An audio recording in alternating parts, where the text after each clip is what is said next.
sagap namin balita kasi nga nagka-problema sila financially. So I don't know, maybe it's mismanagement on their part, no?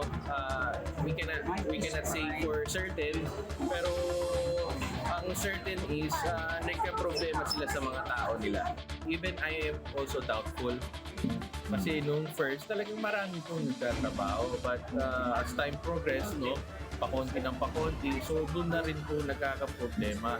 So yun nga po yung appeal namin sa contractor. Sana matapos nila po yung project.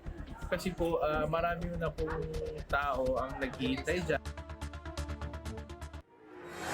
Ilang taon na ang dumaan, wala pa ring tirahan. Yan ang sinapit ng ilang residente ng Zamboanga City. Ang sasalba kasi sanang proyekto ay hindi pa rin nakumpleto. Pero ang unfinished projects hindi limitado sa Zamboanga. Pati ang Public Attorney's Office namumroblema. Kaya naman ang mga negosyante at manggagawa nagsanib puwersa ang kanilang hamon sa administrasyon, konkretong aksyon laban sa korupsyon.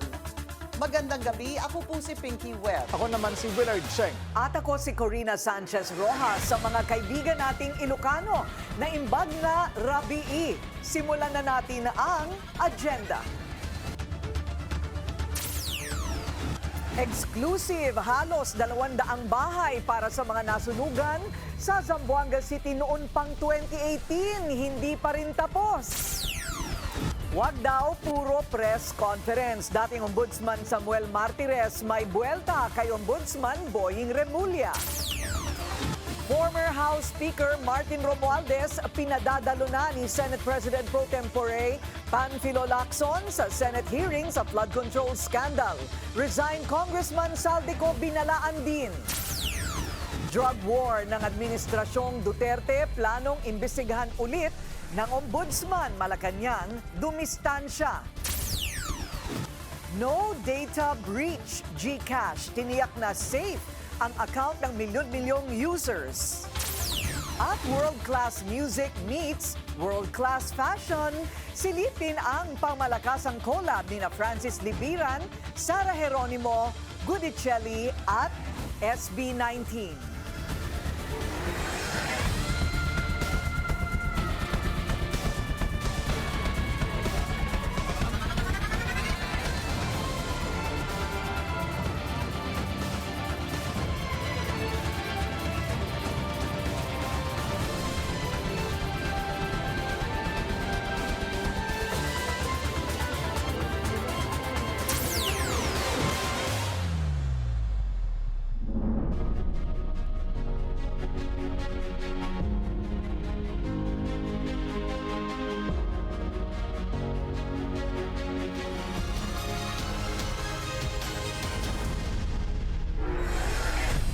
Halos 200 bahay ang hindi pa mapakinabangan sa itinatayong housing project sa Zamboanga City para sa mga pamilyang nabiktima ng sunog.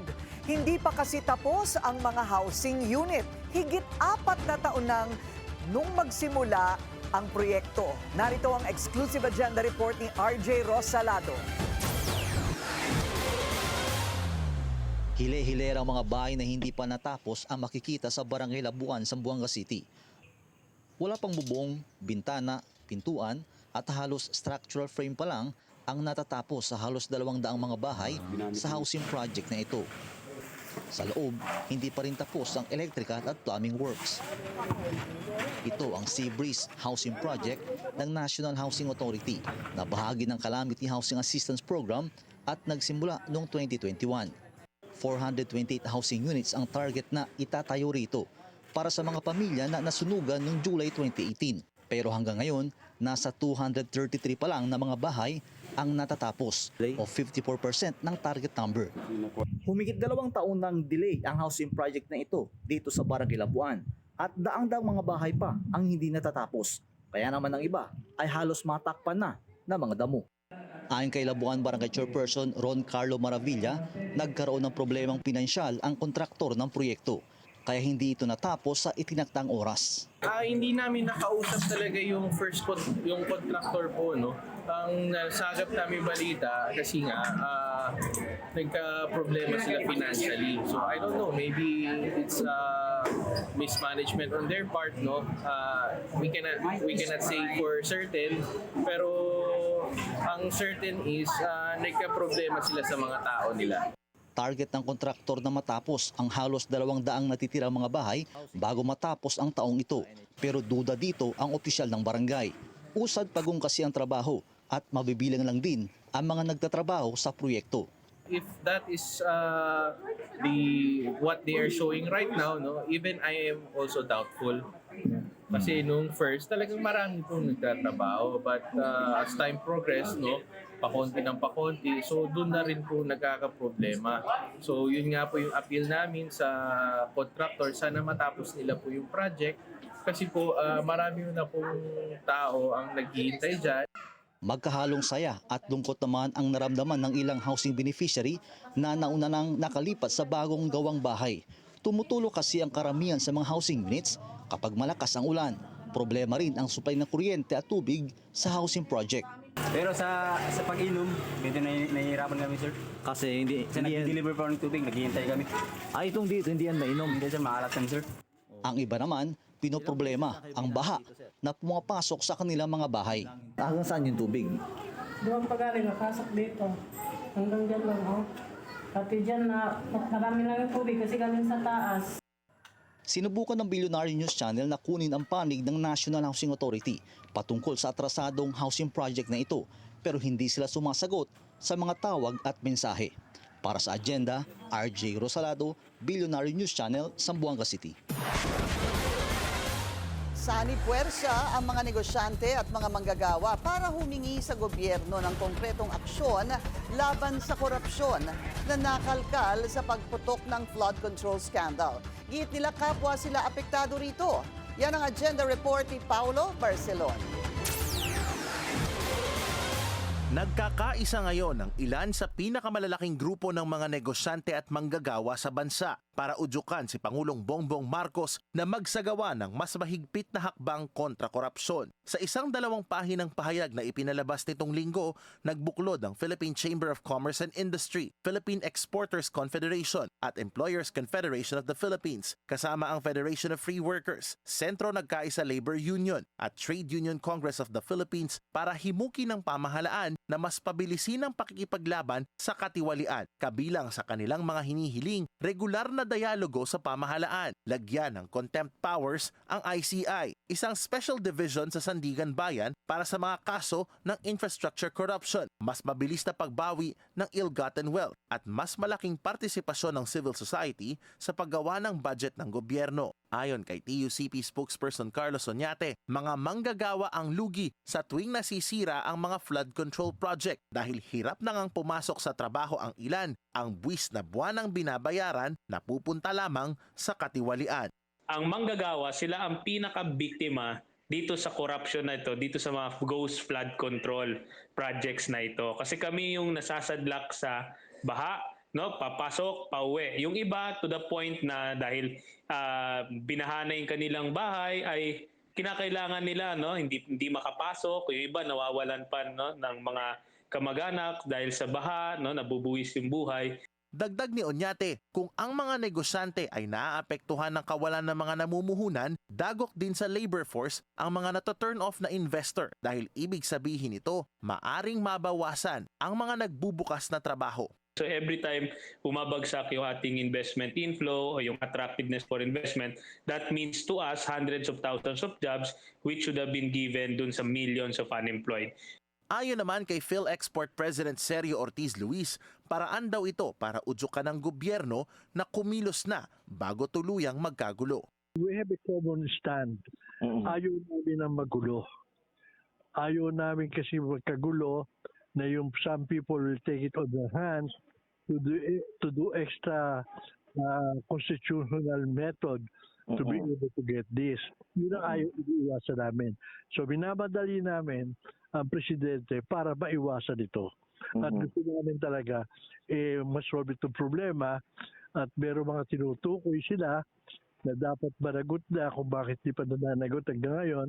Dagdag ni Ortiz Luis, sa halip na sumama sa mga protesta, mas pinipili ng ilang negosyante na direktang ipahayag ang kanilang panawagan sa pamahalaan para agarang tugunan ang flood control scandal. Kabilang dito ang panukala ni DPWH Secretary Vince Dizon na agarang maglunsad ng civil forfeiture proceedings para makuha ang mga ari-ariang hinihinalang galing sa pondo ng flood control projects. Para sa agenda, Paulo Barcelon, Billionario News Channel. Biktima rin daw ng unfinished project ng DPWH ang Public Attorney's Office.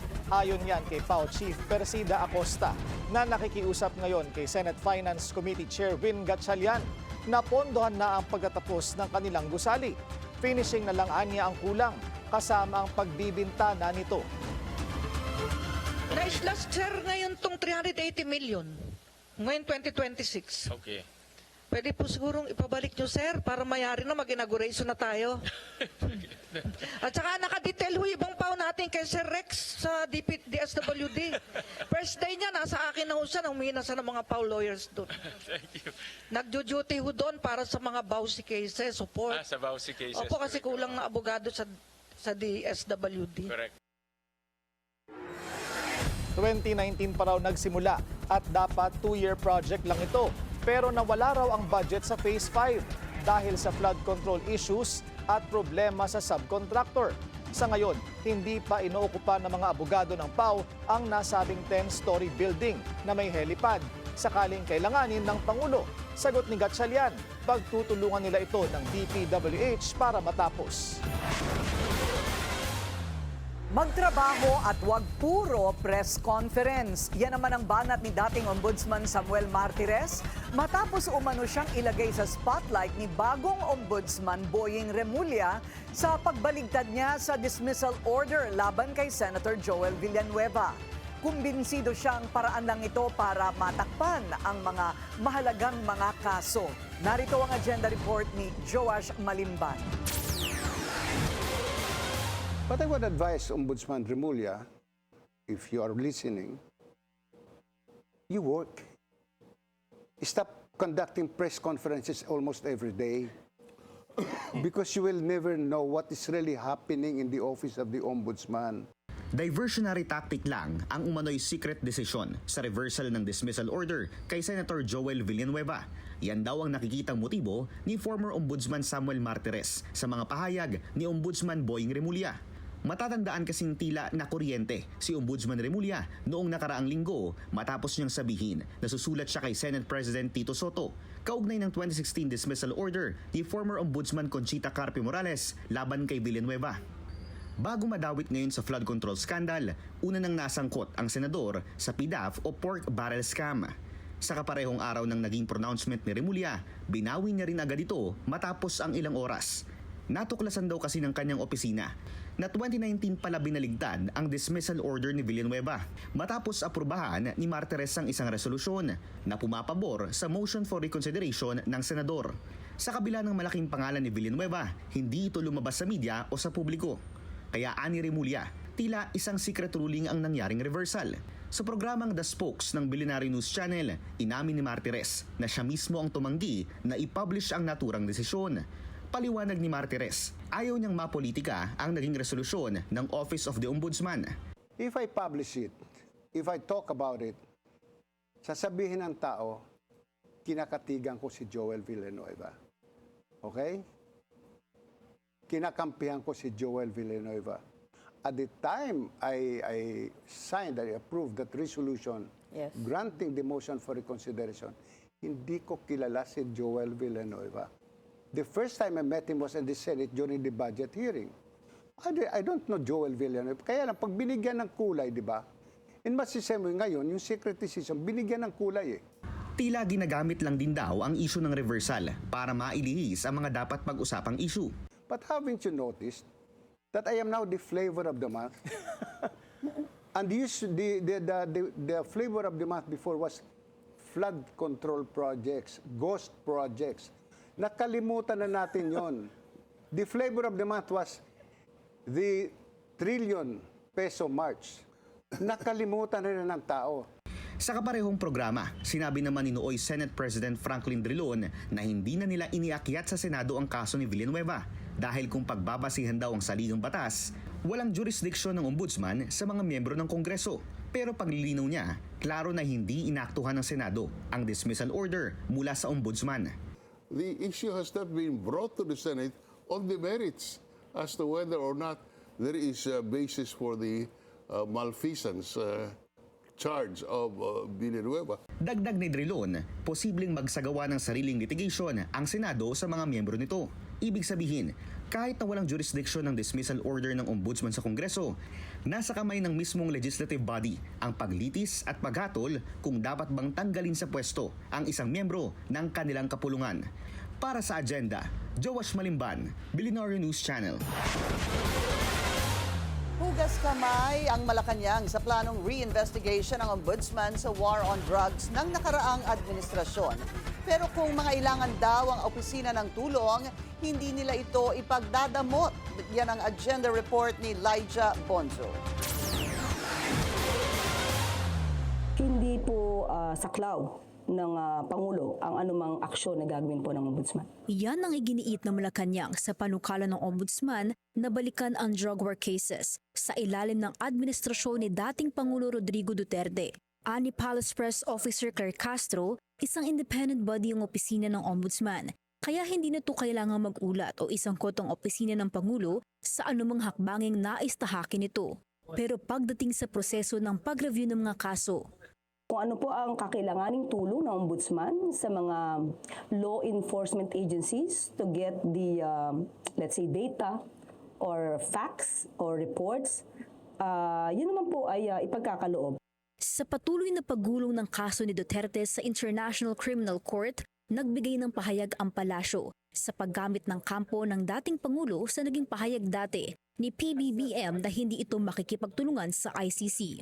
Sa ating pagkakaalam, ang ICC will base its decision or order or resolution on the Rome Statute. And it will not be guided by the political statements. Nauna nang ibinasura ng ICC ang petisyon ng kampo ni FPRRD na kumukwestiyon sa jurisdiksyon ng korte. Nanindigan ito na otorisado sila na ituloy ang kaso laban sa dating Pangulo dahil sa crimes against humanity. Para sa Agenda, Elijah Bonzo, Billionaire News Channel. Second life para kay Ombudsman Boying Remulla ang makaligtas mula sa leukemia at heart surgery. Naging usap-usapan ang kanyang health condition, pero paglilinaw ng kanyang opisina, matagal na siyang cancer-free. Narito ang agenda report ni Joan Manalo. Nagsalita na ang Office of the Ombudsman tungkol sa kalagayan ni bagong talagang Ombudsman Jesus Crispin Remulla. Sa isang pahayag ngayong araw, sinabi ng tanggapan ni Remulla na malaya na ito sa kanser sa loob ng 1.5 taon. Dagdag pa nito, nasa mabuting kalagayan si Remulla at patuloy na ginagampanan ang kanyang tungkulin. Nilahad kasi ni Remulla sa isang panayam na na-diagnose siya ng leukemia matapos ang kanyang quintuple bypass surgery noong 2023. Kaya agad itong nilinaw ng kanyang tanggapan. Anila, ang kamakailang pahayag ni Remulla tungkol sa kanyang kalusugan ay nasa past tense. Tumutukoy daw ito sa kanyang karanasan bago pa siya maupo bilang ombudsman. Dating nanilbihan bilang Justice Secretary si Remulla mula June 2022 hanggang October 2025. Noong 2023, sumailalim siya sa isang heart bypass surgery na nagtulak sa kanya na mag-wellness break. Dati ring nakwento ni Remulla na nagkaroon siya ng mga komplikasyon ilang buwan matapos ang kanyang naging operasyon. Kaya para kay Remulla, mas lalo raw siyang determinado na panagutin ang mga sangkot sa likod ng flood control scandal bilang bahagi ng kanyang pangalawang pagkakataon sa buhay. Para sa Agenda, Joan Manalo, Billionaire News Channel. Inulan ng kritisismo si Executive Secretary Lucas Bersamin matapos niyang sabihin na dapat lamang payagan ang paglalabas ng SALN ng mga cabinet official for legitimate purposes. Kaugnay niyan ay makakausap natin ngayon Kamanggagawa Party List Representative Eli San Fernando. Magandang gabi po sa inyo, Congressman. Magandang gabi po, Ma'am Corina, at sa lahat po ng tagapakinig sa inyong programa. Opo, ano ba ang kabati-batikos dito po sa mga pahayag ni E.S. Bersamin? Alam niyo po yung mga binanggit ni Executive Secretary Bersamin, puro palusot ho kasi patungkol doon sa paglalabas ng SALN. Alam niyo po, napakalinaw ng nakasulat sa batas natin sa RA 6713, Section 8. Lahat po ng mga public officials, mula sa highest position of the land up to the simplest job in the government, they are required to disclose their statement of assets, liabilities, and net worth. At wala naman pong nakasulat doon na for legitimate purposes. Kung gusto na makita at mabusisi ng mga tao, ng mga manggagawa at ordinaryong Pilipino, yung SALN ng mga public officials natin, dapat ilabas na. No ifs, no buts, no excuses. After all, public office is a public trust.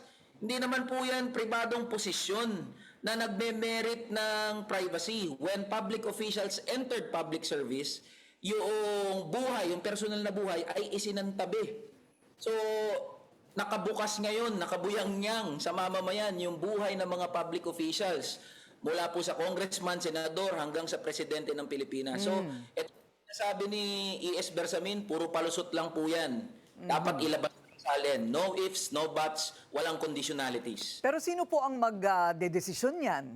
Kung yan po ay nasa batas at sinasabi po ninyo, ergo na hindi sumusunod sa batas ang Malacanang o ito pong kanilang bagong paraan para mag-apply, para makita ang SALN ng isang public official, sino po ang magsasabing yan ay illegal at dapat yan ay baligtarin? Nasa kapangyarihan po ng ombudsman yan sa totoo lang, na i-enforce kung ano ang nakasulat dito sa batas. Tanod bayan nga po ang tawag sa ombudsman So kaya wala pong dahilan ang Malacanang, si Executive Secretary, mga cabinet members and PBBM para hindi ilabas yung statement of assets, liabilities and net worth. Nakakatawa lang po throughout the years, ang daming naging interpretasyon sa kung ano nakasulat sa batas. Napakalinaw po niyan Yung RA 6713 at actually nasa saligang batas po natin, Article 11, Section 17, na kailangan niya i-disclose yung statement of assets, liabilities, and net worth as provided by law. Ayan na nga po, nakasulat na sa batas. So wala nang excuse. Pero in the recent years, nagkaroon ng iba't ibang interpretasyon na hindi daw automatic na dapat i-release sa publiko. Kung may concern Ma'am Corina, doon sa sinasabing privacy, pwede namang i-redact yung mga address, halimbawa, yung mga personal na mga impormasyon na maaaring baka kinatatakutan ng ating mga public officials na baka nga daw dumugin sila. But after all, babalik tayo doon, Ma'am Corina, sa punto na wala ka naman dapat ikatakot kung wala kang tinatago. Kung ang yaman mo ay nakuha sa legal na paraan, wala ka dapat ikatakot. At kung tingin mo, yung yaman mo ay nararapat o pantay doon sa sinasahod mo bilang public official, i-release nyo na yung SALN. Wag na dapat maraming sinasabi, Executive Secretary. So that answers the question doon po sa issue ng baka ma-weaponize o kaya magamit po sa masasamang intensyon ang impormasyon tungkol po sa SALN. Ngayon, hindi kaya pumapaloob po itong ginagawa nila ng mga gate, mga hakbang para hindi po umabuso ang publiko? Pumapaloob sa implementing rules and regulations ng pag-apply ng batas? Yes, posible po yun, Ma'am Corina. That's one way of looking at it. But then again, pupunta nga uli doon sa espiritu ng batas kung ano nakasulat sa batas. And that is for the public to access documents pertaining to the assets, liabilities, and net worth of public officials. Kasi, halimbawa, Ma'am Corina, sasabihin nila, pwede naming i-release itong SALN namin. Basta nag-request ka. So what's the difference na i-release mo na lang yung SALN mo? Di ba? Halimbawa ako, nag-request ako ng Statement of Assets and Liabilities Net Worth ni E.S. Bersamin, say for example, at nandoon naman, nakaredact naman yung mga personal na impormasyon, yung mga dapat i-redact, subject to data privacy sa batas natin. Nakakuha ako ng copy. If I shared it to my constituents, kasi halimbawa, tinanong ako ng constituents ko, ano ho ba yung nilalaman nung ni-request nyo na SALN? Mababar ho ba ako na hindi ipakita kung ano yung request ko na dokumento. So the same logic applies.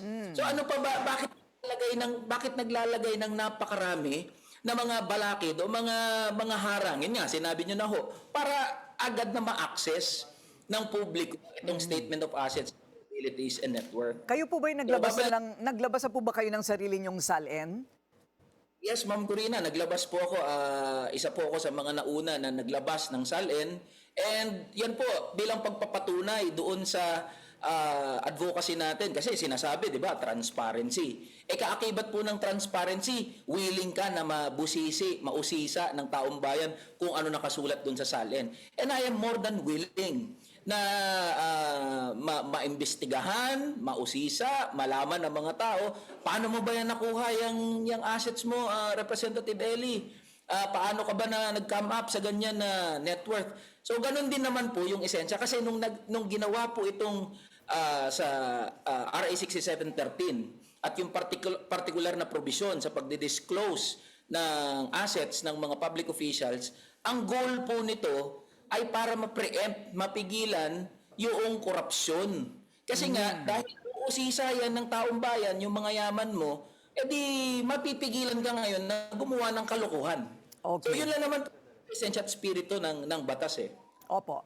Maraming salamat sa inyong panahon, Kamanggagawa Party List Representative Ellie San Fernando. 8 pang senador ang maglalabas ng kani-kanilang SALN. Ayon kay Senate Secretary Renato Bantug Jr., sila Ping Lacson, Mig Subiri, Loren Legarda, Pia Cayetano, Bam Aquino, Erwin Tulfo, Lito Lapid at JD Ejercito.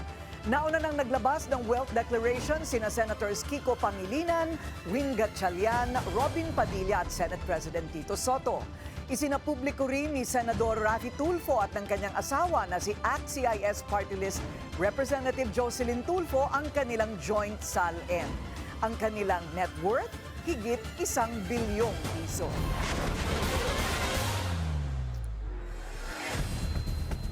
Sa sports, nangunguna na si Lando Norris sa race to the Formula 1 Championship. And our news anchor, Mateo Gudicelli, has the details. Mateo? Maraming salamat, Ma'am Corina. Thank you very much. Lando Norris delivering the plot twist in Mexico. The British racing star dominated the Mexico Grand Prix, winning the race by just 30 seconds ahead. Nakuha ni Norris ang Formula 1 Championship lead from his McLaren teammate Oscar Piastri by 1 point.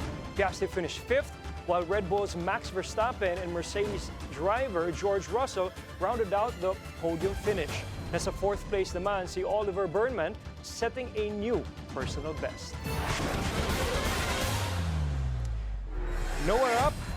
Nowhere up to go but for Pinay tennis star Alex Ayala. Sa latest WTA ranking, Ayala rose 2 spots to hit a new career high, number 51.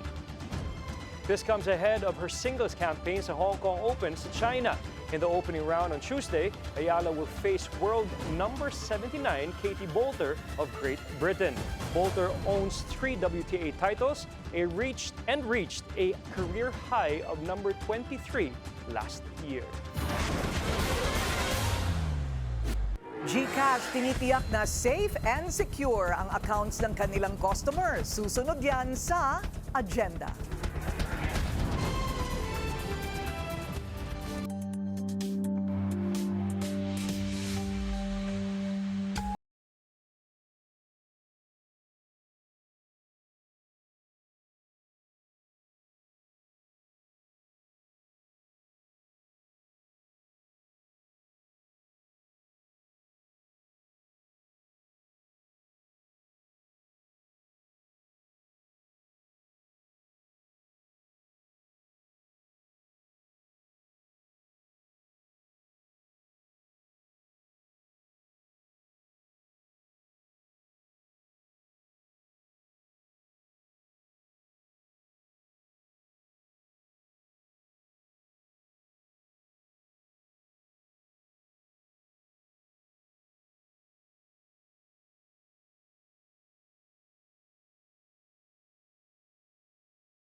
Traffic check muna tayo ngayong Lunes. Sa EDSA Guadalupe, mabagal ang daloy ng mga sasakyan sa north and southbound lanes. Walang data breach. Yan ang sagot ng GCash sa kumakalat na balita na binebenta sa dark web ang personal information ng milyon-milyon nitong mga customer. Giit ng GCash, walang systems breach na nangyari at secure pa rin ang accounts at funds ng mga e-wallet users. Base rin daw sa forensic analysis, hindi na kompromiso ang kanilang system. At ang kumakalat na di umano'y customer records ay hindi tugma sa records nila. Makikipagtulungan din ang GCash sa investigasyon ng Bangko Sentral ng Pilipinas at National Privacy Commission. Magkatuwang na ininspeksyon ng Transportation Department at Philippine Ports Authority ang Batangas Port kaninang umaga. Bahagi pa rin ito ng paghahanda sa inaasahang Exodus ngayong Undas 2025. Yan ang agenda report ni Pierre Pastor.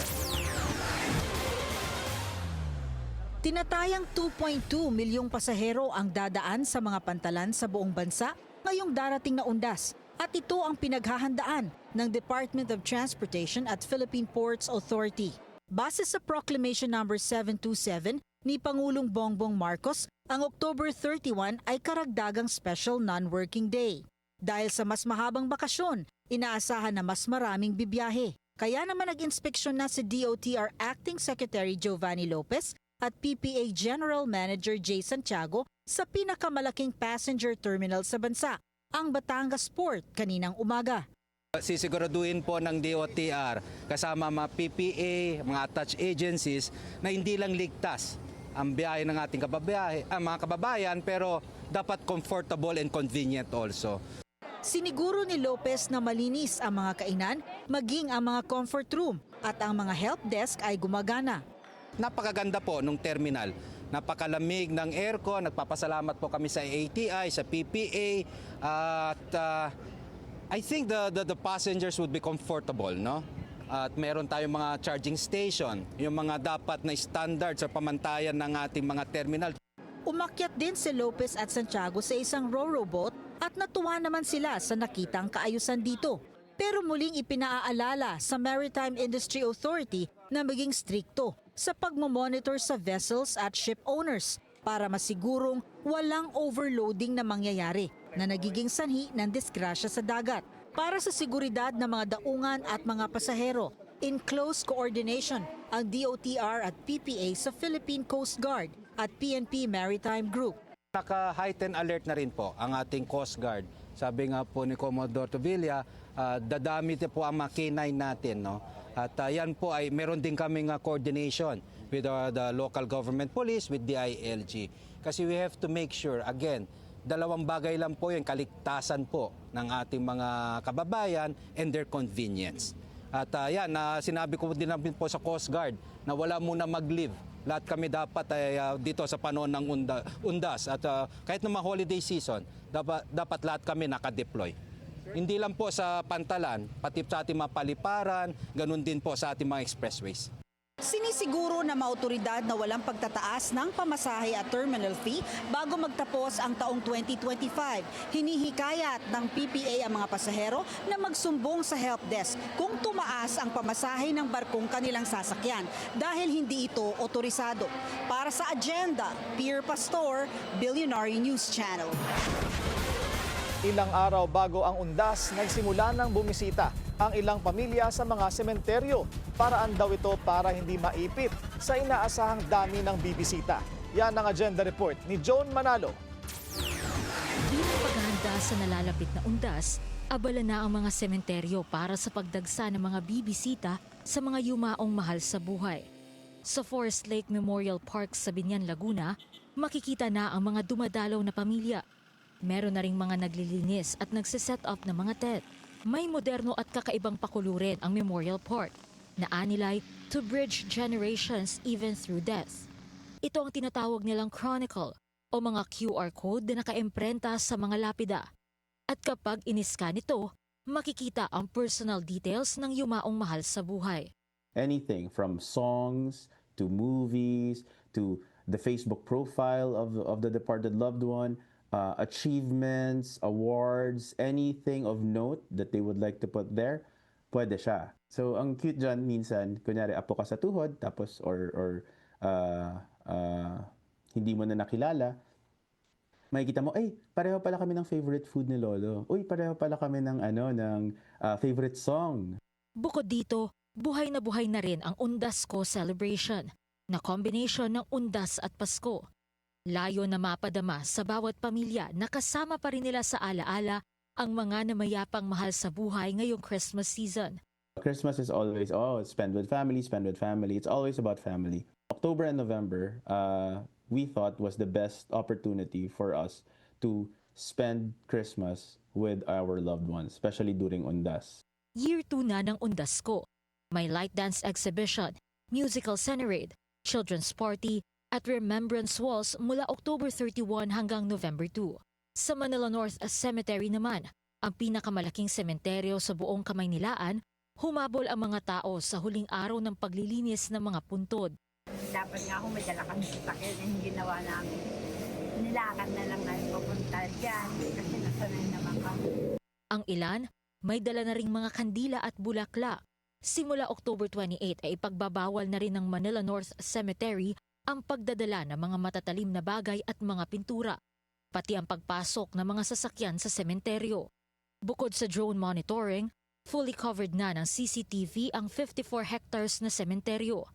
May inilunsad din silang website na pwedeng i-access para mas mabilis makita ang impormasyon at lokasyon ng mga nakalibing doon. Nagsimula na ring maglinis ang mga tauhan ng Manila LGU sa loob at labas ng Manila North Cemetery. Para sa Agenda, Joan Manalo, Billionario News Channel. Tulad sa Pilipinas, dinadagsa na rin ang mga sementeryo sa ibang bansa ilang araw bago ang Undas. At sa Paris, France, inalayan ng bulaklak ang mahigit 200 nasawi sa Air France Flight 447 sa kanilang memorial tomb sa Père Lachaise Cemetery. Ang detalye sa agenda report ng ating Europe correspondent, Dick Villanueva. Ang Père Lachaise Cemetery sa Paris ay kilala sa buong mundo dahil bukod sa mahigit 221 years na itong nakatirik sa 20th District ng Paris, ay maraming kakaibang kwento sa likod ng mga nakahimlay dito. Bukod sa huling hantungan ng mga mamamayang Frances, dito rin nakalagak ang mga labi ng ilang celebrity at politicians. Nagmistulang attraction na sa sementeryo ang puntod ni Jim Morrison, ang American frontman ng psychedelic rock band na The Doors. Dito rin nakahimlay ang French singer na si Edith Piaf at Polish solo pianist na si Frédéric Chopin. Matatagpuan din dito ang kontrobersyal na rebulto ni former France President Félix Faure na nasa ibabaw ng kanyang puntod. Nandito rin ang naging isang alamat na rebulto ng French journalist na si Victor Noir at ang rebulto na pinaniniwala ang bawal na pag-ibig na mag-asawang si Pierre Abelard at Helwas de Argenteuil noong 1079 hanggang 1142. Dito rin matatagpuan ang memorial tomb ng Air France Flight 447. Noong June 1, 2009, nag-take off ang Air France Flight 447 mula Rio de Janeiro Airport papuntang Paris Charles de Gaulle Airport pero bumagsak sa Atlantic Ocean. Namatay lahat ng 228 na pasahero at crew ng eroplano, kabilang ang isang Pinoy seaman na si Arding Jugueta Sr.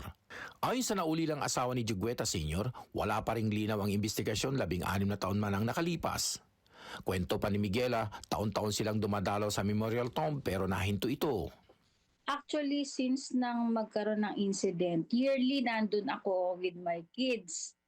Then after nung mag-pandemic, parang ginawal munang mag-travel, di ba? So from pandemic till now, hindi pa ako nakakabalik doon. Kasi dati, bago nga mag-pandemic, free pa kami sa airline. I don't know, kasi nung after ng pandemic, nag-send yung anak ko kung pwede nga dadalaw. Sabi niya, hindi na daw nila sagot yung accommodation tsaka yung airline.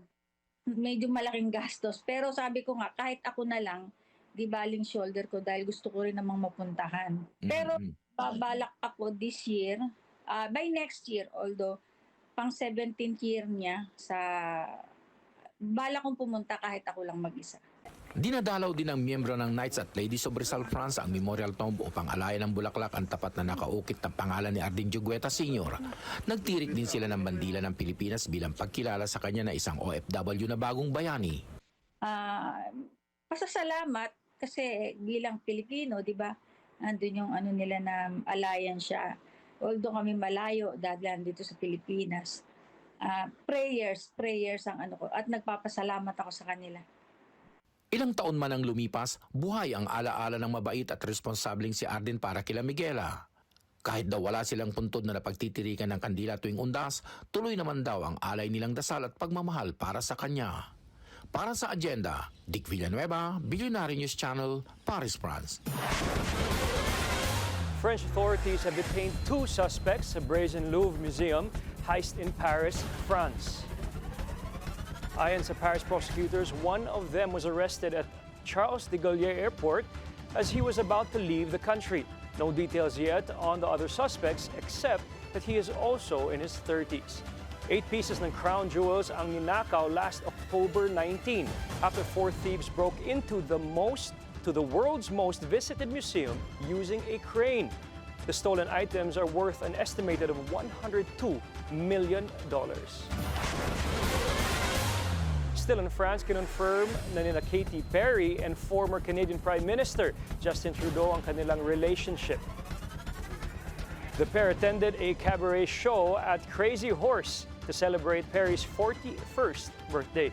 Sa video ng TMZ, spotted pa sila na holding hands as they left the venue. Trudeau and Perry were first linked in July after being seen on a dinner date in Montreal. Katy ended her 6th-year engagement to actor Orlando Bloom in June, while Trudeau separated from his wife in 2023 after 18 years of marriage. Martin Romualdez at Zaldico pinasisipot sa pagdinig ng Senado sa flood control scandal. Susunod yan sa Agenda.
Traffic check ulit tayo sa EDSA Mega Mall. Bumper to bumper ang mga sasakyan sa north and southbound lanes.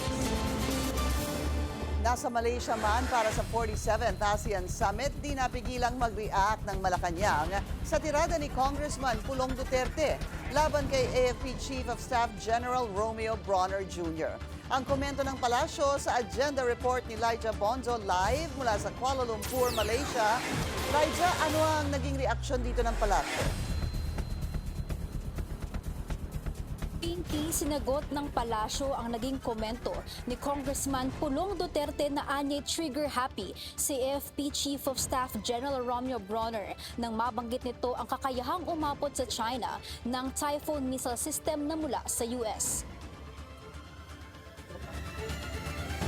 Kailangan lang pong lumakas din ang ating puwersa at hindi tayo magaya sa nakarang administrasyon na inutil na ituturing pagdating sa China aggression. Ani Castro, ano pa raw ang aasahan sa mga Duterte? Gayong kilala raw ang mga ito bilang pro-China. Meron po tayo dito, kung matatandaan niyo po, sinabi niya, Duterte says he is inutil, cannot do anything against China Sea aggression. Siguro natatandaan niyo po ito. So sila ba, mga anak, sila po ba ang kukontra sa kanilang ama? Dagdag ni Castro, huwag maliitin ang plano ng Pangulo na palakasin ng AFP dahil para ito anya sa kapakanan ng bansa. Taliwas daw ito sa sinasabi ng mga Duterte na panghikayat ito umano ng giyera. Panawagan ni Castro sa mga Duterte,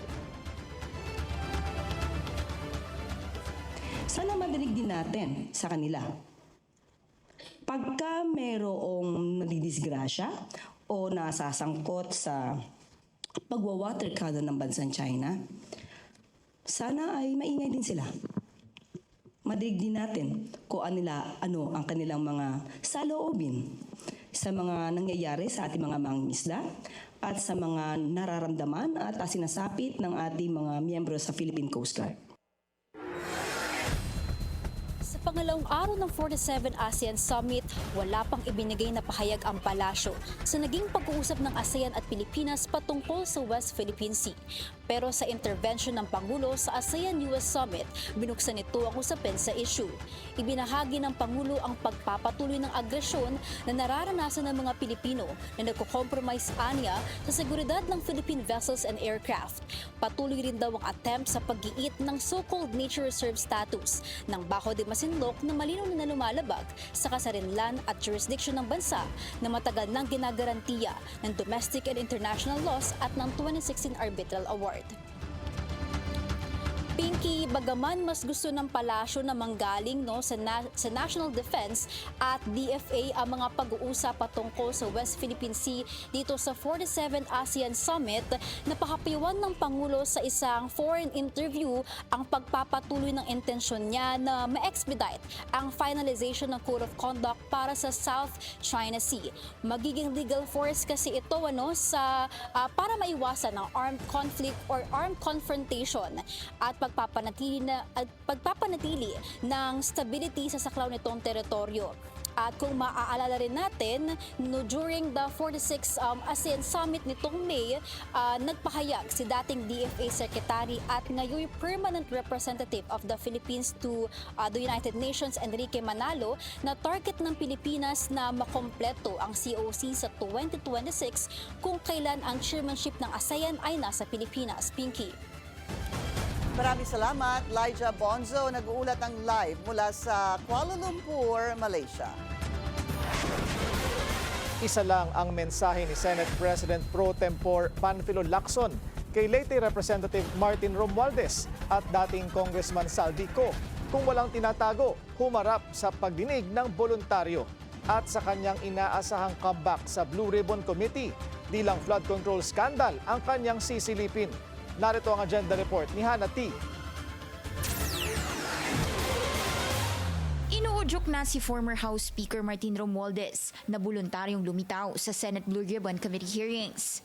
Sabi ni Senate President Pro Tempore Panfilo Lacson sa Agenda Weekend ng Bilyonaryo News Channel, kung hindi naman daw totoo ang naging cash deliveries sa kanyang bahay kaugnay ng infra projects, dapat magkusa na lang siyang sumipot.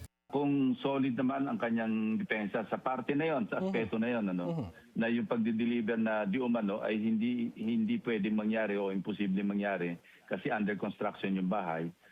Binunyag ng surprise witness na si Orly Guteza na siya mismo ang nag-deliver ng higit kumulang 46 na luggage. May laman daw itong kickback na hindi bababa sa 40 million pesos each sa bahay ni Romualdez at dating Representative Zaldico. Yan ay mula 2024 hanggang ngayong taon. Para kay Lacson, mas maganda kung may daladala ring pruweba si Romualdez para pasinungalingan ito.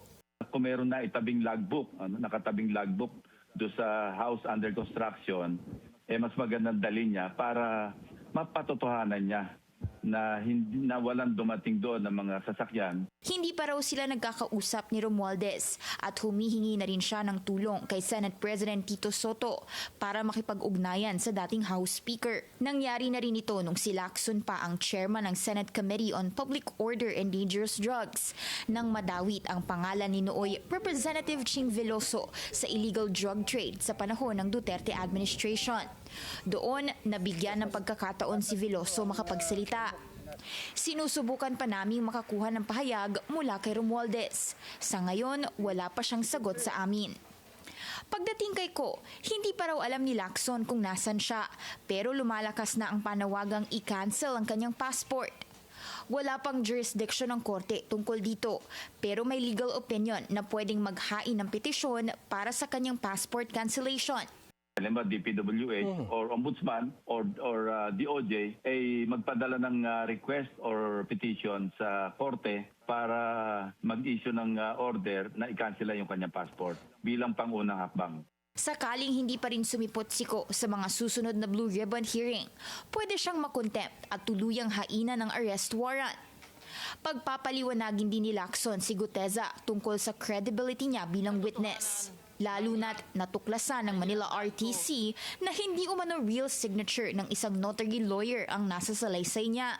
Si Guteza ay pinakilala ni Senator Rodante Marcoleta sa hearing na ipinakilala umano ni dating Representative Mike Defensor. Sa ngayon, suportado raw ng Senate Majority ang pagbabalik niya bilang Blue Ribbon Chair matapos mag-resign earlier this month. Una nang sinabi ni Soto na hindi lang flood control ang tututukan ng Blue Ribbon, kundi pati ibang infra projects sa iba't ibang mga ahensya. Pabor si Lacson na tapyasan ang budget ng DPWH para sa 2026 dahil malinaw din daw sa mismong testimonies ng dating DPWH officials na ino-overprice talaga nila ang mga proyekto. Dapat talaga tingnan mabuti at yung standard na presyo ang dapat pagbatayan, hindi yung kung ano yung dinikta ng mga district engineer o regional director ng DPWH. Pagdating naman sa ginawang pagsalaula umano sa national budget, balak din itackle ni Lacson sa Blue Ribbon ang technical malversation na ginawa umano ni Henry Alcantara. Ito ang pagpapalit ng line item sa national budget at nadawit doon si Senator Joel Villanueva. Humiling daw noon si Villanueva ng multipurpose building pero napalitan ng 600 million peso worth of flood control nang hindi alam ng TESDAMAN. Una na ring pinabulaanan ni Villanueva ang mga akusasyon. Sa November 14, magpapahiring si Lacson sa oras na ma-formalize na ang kanyang election ulit bilang Blue Ribbon Chair. Hinihiling ni Lacson ang mas smooth na budget deliberations para sa 2026. Masakit man daw ang mga natuklasan sa budget, naging daan naman ito para magbusisi ang publiko at mag-imbestiga sa mga kawani ng gobyerno. Para sa agenda, Hannah T., Bilyonaryo News Channel. Matapos mabunyag na overpriced ang mga materyales sa mga proyekto ng DPWH, mas malaking investigasyon ang ipinag-utos ng Senado at yan ay silipin ang pondo sa iba pang infrastructure projects ng gobyerno. Ang detalye sa agenda report ni Dexter Ganibe ng Abante. Pinasisilip na rin ng Senado sa DPWH ang lahat ng component sa budget ng bawat infrastructure projects ng gobyerno na nakalaan sa susunod na taon. Sabi ni Senator Loren Legarda, kung overprice ang presyo ng mga materyales na ibinatay sa Detailed Unit Price Analysis o DUPA na gawa ng DPWH, hindi malayong maaring overprice din ang iba pang kasama sa budget ng isang proyekto. Yung cost of materials, kung overpriced yan, hindi ba baka rin naka-overprice lahat eh. Pati yung contingency, yung miscellaneous, yung equipment rental, overhead. Bloated lahat yan. Kasi sa ibang ahensyang inupuan namin, lahat bloated eh. Paliwanag naman ni DPWH OIC Undersecretary for Convergence and Technical Services Lara Esquivel, nahahati sa tatlong component ang direct cost ng bawat infra project na kinabibilangan ng materials, labor at equipment. Sa materyales ay nakabase sa construction material price data na gawa ng DPWH na siyang binubusisi ngayon para maibaba ng hanggang sa 50%. Ang labor cost naman na niya ay base sa DOLE Memorandum para sa labor rates. Habang ang sa equipment, sinusunod nila ang Equipment Guidebook ng Association for Carriers and Equipment Lessors. This is approved for use by DPWH. So external guidebooks po for labor and equipment. Sa labor, wag yung tipid ng labor. I mean, yan ako talaga ibigay sa tao. I have directed the DPWH Secretary to bring down the cost of materials by as much as 50%. Matapos utusan ng Pangulo ang DPWH nitong weekend na ibaba ng hanggang 50% ang presyo ng materyales na nakasaad sa kanilang detailed unit price analysis, pinasusumitin ng Senado ang kagawaran kung saan maaring ma-allocate ang matitipid na 45 billion pesos. Secretary, kung meron kayong suggested language on the special provision, because I can see that is you're very open in using those savings, so we're very open if you have any suggestion to that. In our cover letter, we will provide suggested language to that effect, Basta Mr. Chairman. ang concept natin, magamit yung savings, whether Yes. it's 45 or 70 or 80, makapture natin yun, magamit sa iba. Binigyan ng Senado hanggang Biyernes ang DPWH para maisumite ang mga kinakailangang dokumento. Para sa agenda, Dexter Ganibe, Abante!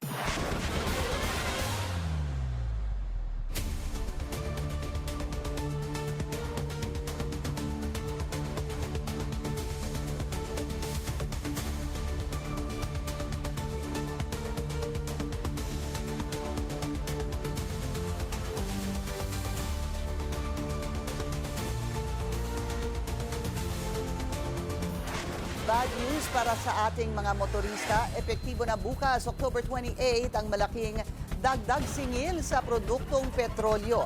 Tataas ng 1 peso and 20 centavos ang kada litro ng gasolina, 2 piso sa presyo ng diesel at 170 naman sa kerosene. Itinuturo ang sanctions na ipinataw ni US President Donald Trump sa oil industry ng Russia bilang sanhi ng price hike.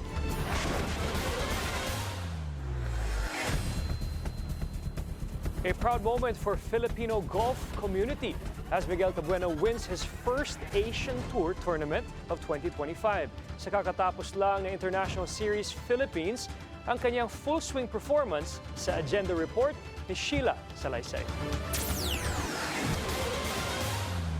Muling isinulat ni Miguel Tabuena ang kasaysayan ng golf para sa Pilipinas. Sa gitna ng ulan at matinding kompetisyon, siya ang nagningning sa International Series Philippines presented by Bingo Plus. Matapos magpakitang gila sa final round nitong linggo sa Santa Elena Golf Club, Santa Rosa, Laguna. Tatlong sunod-sunod na 7 under par 65 rounds, kabilang ang isang breathtaking eagle sa par 5 8 hole, sapat para makuha ang titulo laban sa mga bigating kalaban mula Thailand, China at Japan. Sa kabuuan, nagtala si Tabuena ng 24 under 264 at naiuwi ang $360,000 o mahigit 21 million pesos. Ang kanyang ika-4 na panalo sa Asian Tour at ang pinakamakabuluhan sa lahat sa sariling bayan. I just fell on my knees. It was hard to keep it together. It was hard just the whole week. For me, with the expectations I had from other people, from myself, and to be able to get it done is a relief, a very much relief. Sa bawat palo, dama ang disiplina at determinasyon. Pero para kay Miguel, higit pa sa training at trophies ang nagbibigay lakas sa kanya. Ang tunay niyang inspirasyon, nagsimula sa pamilya. It's very hard to compete in front of the home crowd, family, friends, but it also can be used to your advantage. No matter how you're playing, they're always there behind you, cheering you on, and I'm glad that I was able to put on a show for them and close this one out. Para rin kay Tabuena, ang tagumpay na ito ay hindi lang para sa kanya, kundi para sa lahat ng sports fans na patuloy na sumusuporta sa kanya. You have to have a good support system, a good team, and I'm very lucky to have them support me and have them behind me all the way, no matter how I play. I hope this inspires not only golf fans but sports fans in general in the Philippines, and that they become more aware that golf can be where Filipinos can excel, and I was happy to win one of these at home in front of all of them. Pero hindi pa rito nagtatapos ang laban para sa Pinoy golfer. Nakatutok na siya sa susunod na hamon, ang Link Hong Kong Open na gaganapin sa Hong Kong Golf Club mula October 30 hanggang November 2. Kasunod nito, tutungo si Tabuena sa Maotai Singapore Open mula November 6 hanggang 9 at pagkatapos ay sa PIF Saudi International sa Riyadh mula November 19 hanggang 22. I gotta stick to the routine, you know. Gotta recover, gotta do the rehab, and reset. You know, enjoy tonight with the family, tomorrow, and then get on a 12:30 flight to Hong Kong to win myself another one of these. Iba-iba man ang bandera, Pinoy pa rin ang nanguna dito sa International Series Philippines. Ipinakita ni Miguel Tabuena sa mundo ang puso, sipag at tunay na Filipino pride. This is Pinoy Greatness in full swing. Para sa Agenda, Sheila Salaysay, Billionaire News Channel. PCG spokesperson Commodore J. Tariela at Congressman Paulo Duterte nagkainitan. Susunod yan sa Agenda.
Isa pang traffic check ngayong Monday rush hour.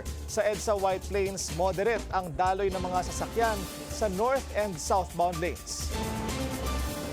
Amihan season is here. Ayon sa Pag-asa, nagsimula na ang northeast monsoon season sa bansa. Sa nakalipas kasi ng mga araw, nakapagtala ang Weather Bureau ng paglalakas ng high pressure area sa Silangang Asya. Ito ang nagdulot ng pagbugso ng northeasterly winds sa extreme northern Luzon. Dahil dito, ramdam na ang paglamig ng hangin sa ilang bahagi ng bansa. Pinag-iingat naman ang mga mangingisda, lalo na sa mga baybayin ng Hilagang Luzon. Inaasahan ang sunod-sunod na pagbugso ng hangin sa susunod na 2 linggo na magdudulot ng malalakas na alon.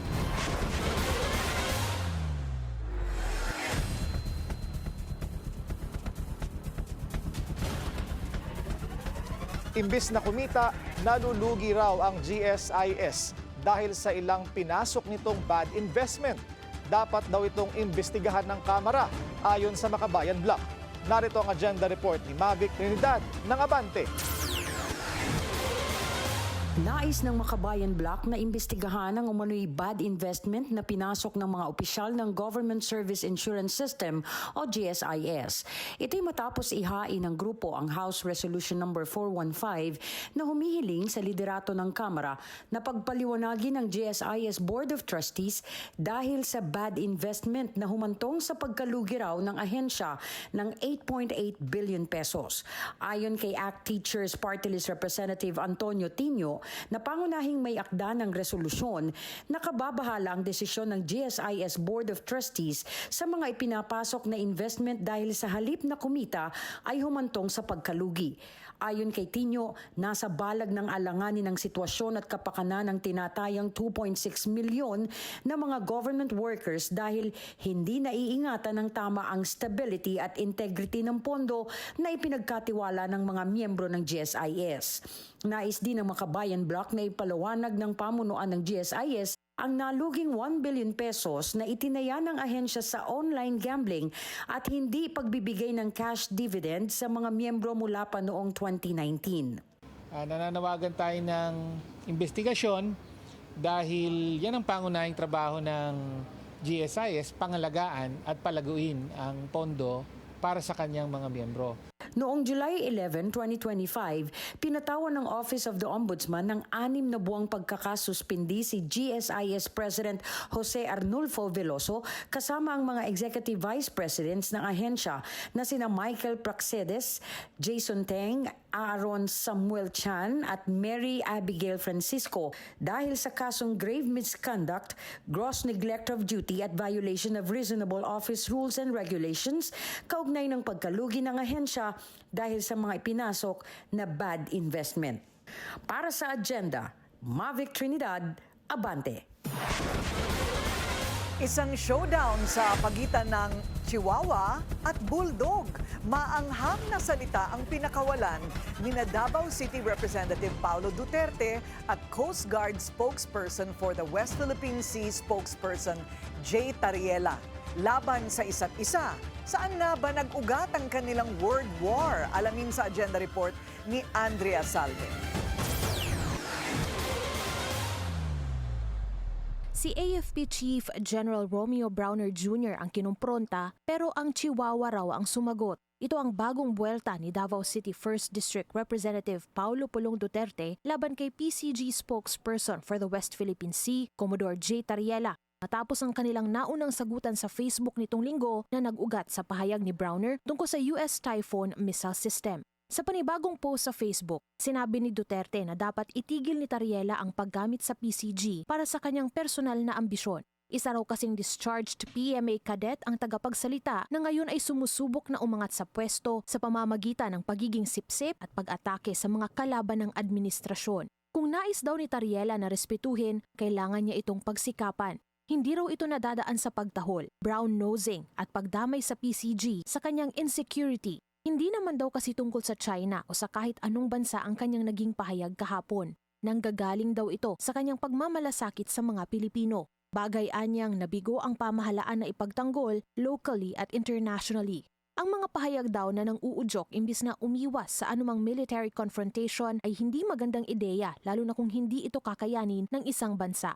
Umami naman si Tariela na guilty siya kung ang ibig sabihin daw ni Duterte sa pagtahol ay pagsita sa mga sumusuporta sa naratibo ng Beijing. Hindi raw maikukumpara ang atungol ng isang Chihuahua sa ungol ng isang Chinese Bulldog na nagre-react lang kapag ang mga amo nito sa Beijing ang nahuhuling lumalabag sa international law pero tahimik sa nararanasang harassment ng mga mangingisdang Pilipino sa West Philippine Sea. Hindi niya raw hinihingi ang pagpabor ng kasalukuyang administrasyon sa kanyang paninita. Tungkulin niya raw ito.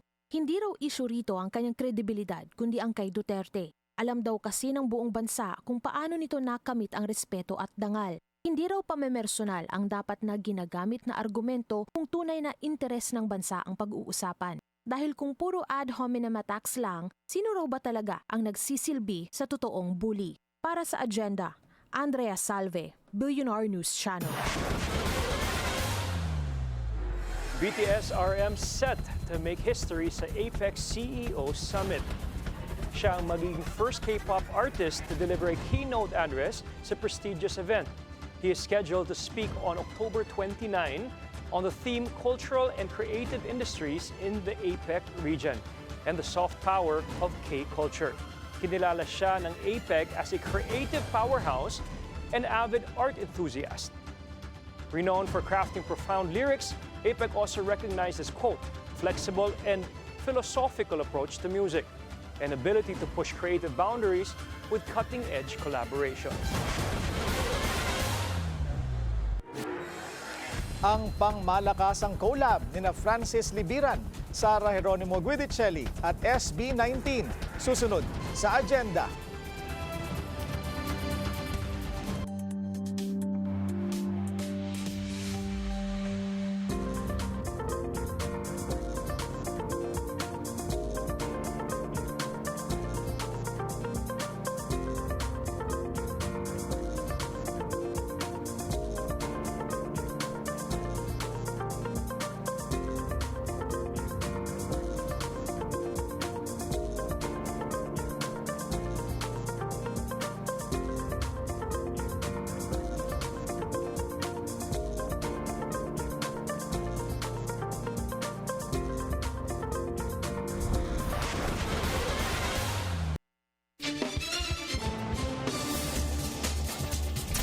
Traffic check ulit tayo sa Elliptical Road. Light to moderate ang daloy ng mga sasakyan papasok ng Commonwealth Avenue. Light naman ang kabilang lane. Kapapasok lang na balita, malabo nang maging state witness ang tinaguriang flood control royalty na sina Sara at Curly Discaya. Ito ay dahil sa tinatawag ng Office of the Ombudsman na uncooperative behavior ng mga Discaya. Marami rin daw atraso ang Discaya couple sa batas kaya imposible na raw na kunin pa sila bilang state witness. Kabilang ang mag-asawa sa mga inireklamo ng DPWH at COA sa ICI. On the right track daw ang Quezon City LGU para sa kanilang 2025 targets. Ibinida ng mga opisyal ang ordinansa sa iba't ibang sektor sa ikapitong State of the City Address. Yan ang agenda report ni Joan Manalo live mula sa Quezon City. Joan, ano na ang update dyan? Pinky, kanina nga ay katatapos na ng pampitong State of the City Address ni Mayor Joy Belmonte sa Maisy Center sa Quezon City Hall.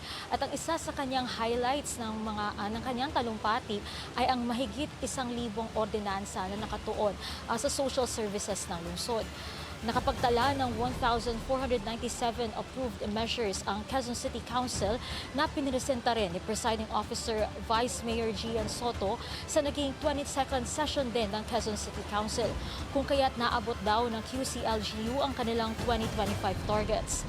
Pagmamalaki naman ni Belmonte, 54% sa kanilang 41.3 billion peso 2025 budget ang nilaan sa social services o mga programang pang-edukasyon, kalusugan, pabahay at pangkabuhayan.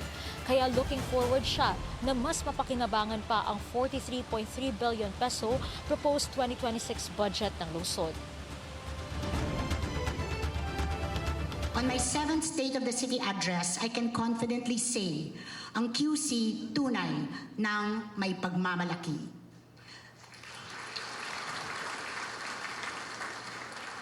Napakarami nating pruweba na magpapatunay nito. Nakapagtala naman ng mahigit 76,000 na negosyo ang lungsod ani Belmonte na nagbunga rin ng 430,000 na mga trabaho.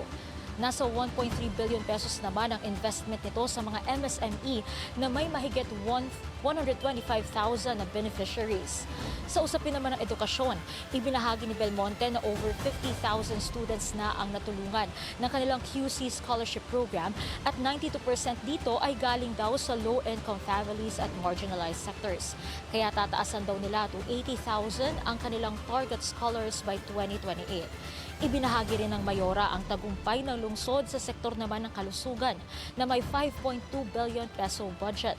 Anya, nakapagpasa sila ng Gender Inclusive Health Ordinance ngayong taon na tumutugon din sa mental health support na kinakailangan ng Q-citizens. Ipinagmalaki din ng alkalde ang free medical services na meron sila, kasama na ang libreng gamot at mga check-up. Pinaghihirapan ng taong bayan ang buwis na bubumbuhay sa ating lungsod. Kaya tao ang sentro ng ating pamamahala. This is reflected, of course, in the use of our resources. Pagdidiin din niya, the people's trust is the backbone of governance. Kaya welcome daw sa QC ang transparency at openness sa pamamalakad.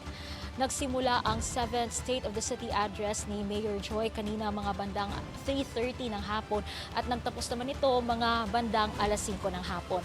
At bukod sa mga city officials ay present din kanina ang ama ni Mayor Joy at dating House Speaker Sonny Belmonte para makinig sa kanyang naging talumpati. Pinky.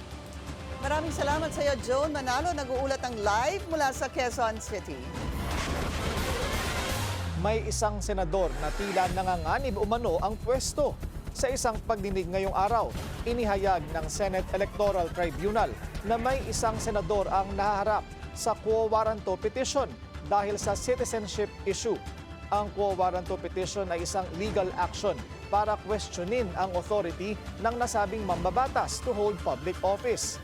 Hindi pa raw alam ng Senate leadership kung sino ang nabanggit na senador.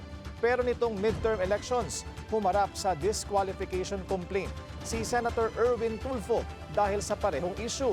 Kalaunay, ibinasura ito ng COMELEC. Sa isang pahayag, sinabi ni Tulfo na handa siyang harapin ang petisyon.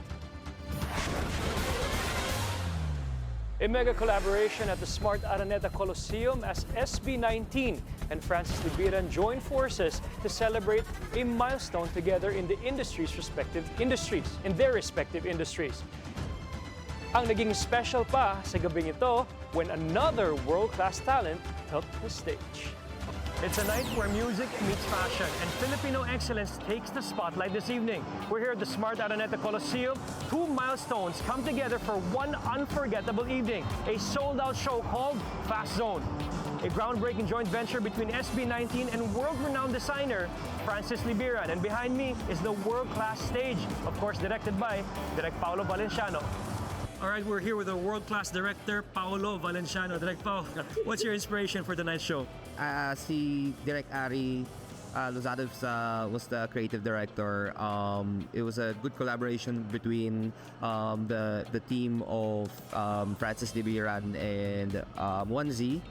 And they just brought me in here to kind of like stitch everything together, and then of course add a bit of spectacle to the whole thing. But it was a really good collaboration between my team, Direk Ari's team, and SB19. Celebrating 27 years of Francis Libiran in fashion, the iconic designer unveils a new era, bold, fresh and fearless, featuring pop culture couture. Each piece proudly showcased Filipino craftsmanship, using local materials, textures and artistry that capture the spirit of the Philippines, modern, creative and world-class. All right, Mr. Francis Libiran, congratulations. Thank you. Beautiful collection. How can you describe this collection for us? This collection is all about being Filipino. We put a lot of Filipino elements to it, like Inabel, Mother of Pearl, Arafi weaving. So it's like streetwear with a Filipino touch. Amazing. How does it feel with the collab Francis Libiran and SB19? Overwhelming. You know, looking at the stage, looking how everything just came together, it's just overwhelming. What can you say about the boys, the SB19 boys? Oh, they've always been so cool to work with. You know, they're very creative when it comes to their work, and combined with fashion, it's really amazing. And also to remind everybody, Sir Francis was one of the first people to dress my wife Sarah. Yes, of course. And I was also told this is not streetwear, this is pop culture couture, correct? Yes, it's pop culture couture / streetwear, so it's something different that I've always been doing. We're very excited and congratulations for a sold-out show and 7,000 in live stream. Congratulations, Sir Francis. Maraming salamat.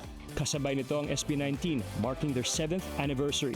They took the stage in true P-pop fashion, powerful, energetic, and proudly Filipino. The result, a night of rhythm and runway, where every beat and every design screamed Pinoy world-class creativity. The big surprise when Sarah Geronimo Gudicelli lit up the stage, performing their hit song Umaaligid with SB19.